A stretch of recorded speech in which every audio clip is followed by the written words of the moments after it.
Welcome to a brand new episode of Deals with Diaz. Stay tuned to the very end where I'm actually going to show you the numbers to this project on the Roadrunner house and see what's happening on this project. Am I over renovating it? Am I going to be in trouble? We break down the numbers and I actually show you at the very end, so stay tuned.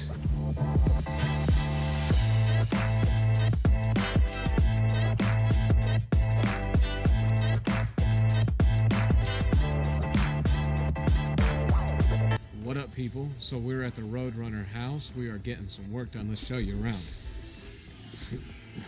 Okay. Everything's painted. Okay, they put new floors down.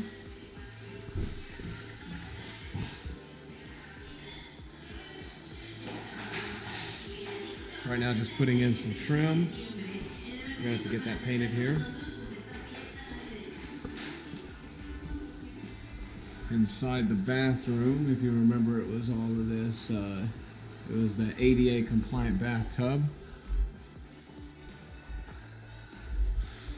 This house is going along really quick. We've only been doing this for about a week, and this is what a week you can turn around and make a house look like. So things are coming along real nicely. So no real hiccups on this house. Everything has been running smoothly. The Roadrunner should be out in about, I would say at this point, we've probably got another 2 weeks on it, and we should have it on the market. I'll keep you guys posted and let you guys see it as it goes along. All right, so we are at the Roadrunner house. Get that thing, it's pretty much like 80% done. We got like the little 20% that we've got to work on. So as an example, we got our guys up there fixing out the privacy fence. So making sure, because you can see some of this isn't, just needs to be patched up, cleaned up. All right. Let's go inside. Obviously we got some work to do on the outside here. We're still working on some of the painting, but for the most part, everything's been painted. Floors are completed. Our trim has been finished out. Okay.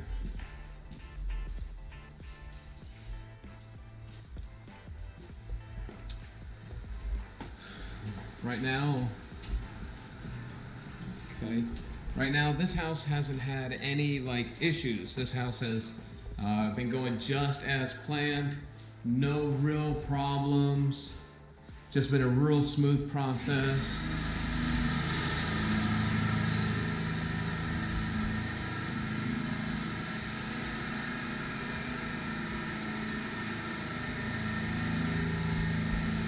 We'll let that finish.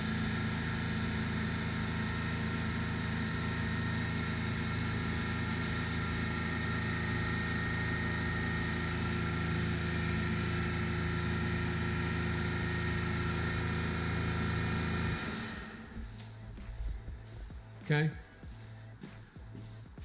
There's the master.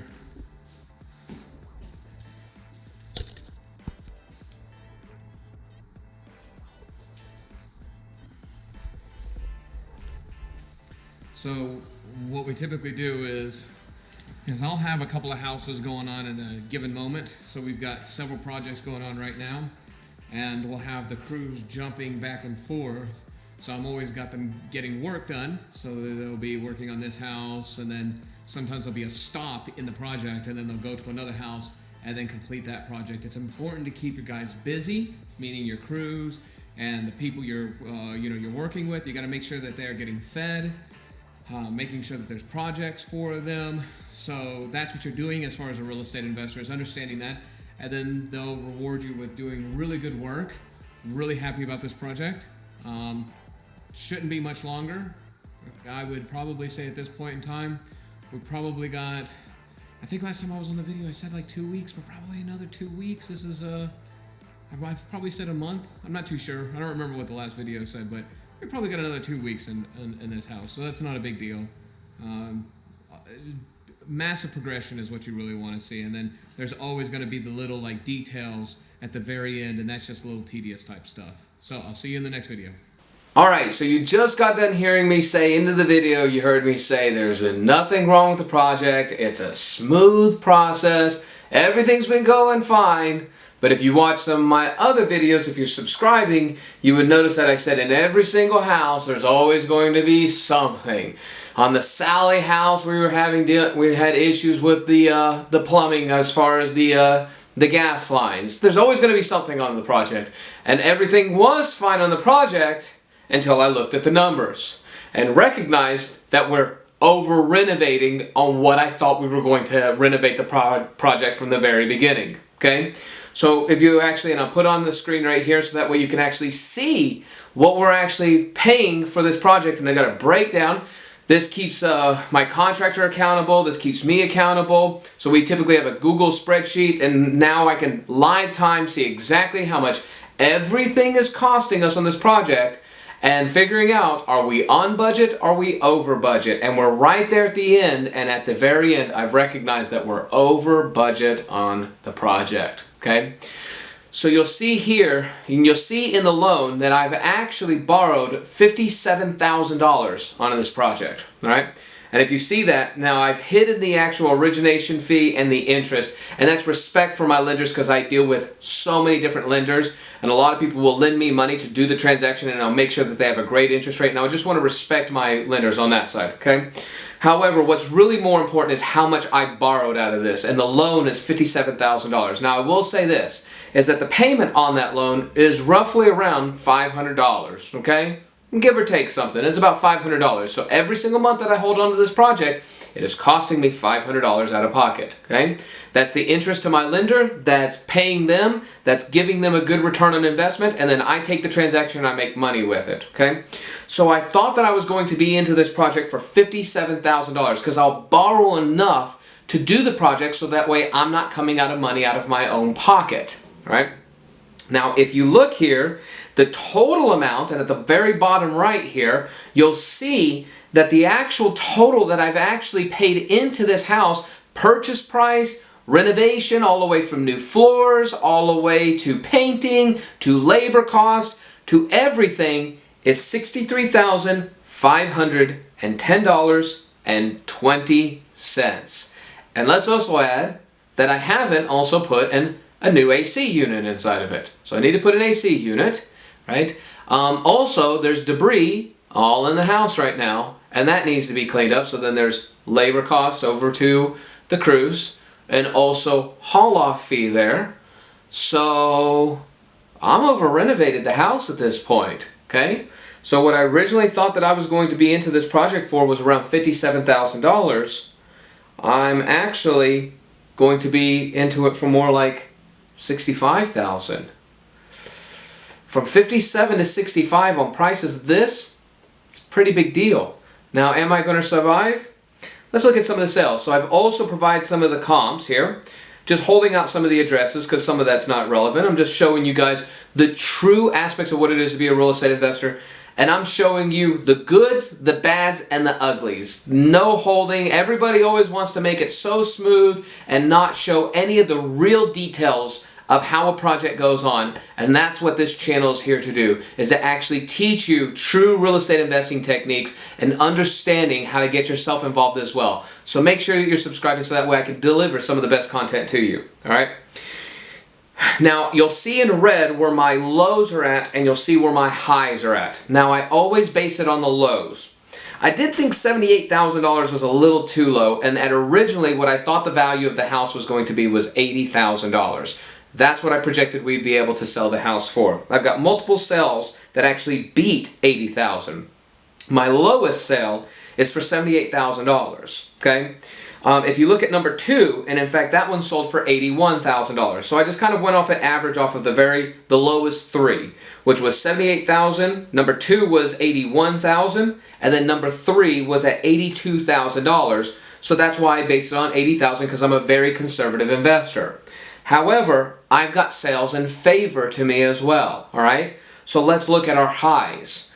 Our highs are, if you look at number 4 was a 1,200 square foot house. Our house is a 1,300 square foot house. So you'll see there I got bedrooms and bathrooms. All of them are, ours is a full 3-bedroom, 2-bath house. So number one, if you look at number one comp, that was a 3 1.5 bath that sold at $78,000. Number two was a 3-bedroom, 2-bath. Number three was a 2-bedroom, 2-bath that sold for $82,000. So number four, if we look at another 3-bedroom, 2-bath that's actually a true comparable to ours, that one sold for $93,500. Number five ended up selling for $86,500. Okay, so $6,000 more than what I thought I was going to, than what I thought the value was. Okay, so if I'm over my renovations around actually $7,000 to $8,000, that could make it up if I could sell it for that $86,000 mark. If I sell it for the $93,000 mark, then I'm even better than where I'm at this point in time.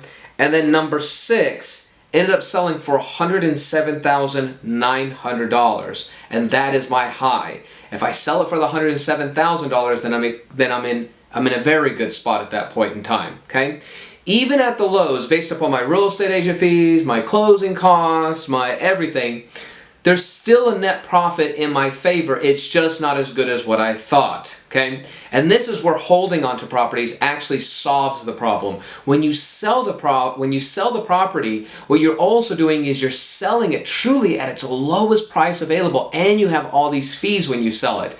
Yes, you make a nice chunk of money, but the reality of it is that making money in real estate is in the long term, not in the short term. Short term is good money and can still be good money, but it isn't as good as the long term side of it. Okay, so we will be selling this house, and that's because I've got investors that are looking for these numbers, that they're willing to pay those prices on the retail side because of the rents in that area. So somebody can rent out that property for around $950 to $1,000 would actually be the target rents in that area. For a house that you're looking at right there, that's an incredible rent, that's an incredible house, and an incredible value. And the reality of it is that house should be worth more money at this point in time. That's just where the market is today. I've gotten the discount, but I'm also passing on a great investment so that nobody has to rehab that house. They get a brand new AC unit. As you see, we've renovated the house, we put new floors, taking care of it, making sure that the project is being ran. I'm also taking on a loan at the same time, making sure my investors are being paid, and I'm a business at the same time, so I need to make sure that I make a profit on that, okay? So all that is included, and that's the understanding that you need to have whenever you're flipping properties, is that you're providing a service in the market, and if you provide a good quality service, then it's a great investment for them, and also allows you to be able to retain a fee on top of that as well. Okay, so I'm just exposing it to you guys so that way you guys see. I'm going to be sharing so much more with you guys in the future, so make sure that you're hitting that subscribe button, click on the notification bell so that way you can get future videos, and also add a comment at the bottom of the screen as well. Okay, tell me what you like about the project. Tell me what you hate about the project. Tell me what you like about the numbers, what your thoughts are, what is stopping you, what's allowing you to start investing. Let me know at the comment. I make sure that I answer every single comment on my YouTube channel. So thank you so much to my subscribers, and I'll see you in the next video. Thank you.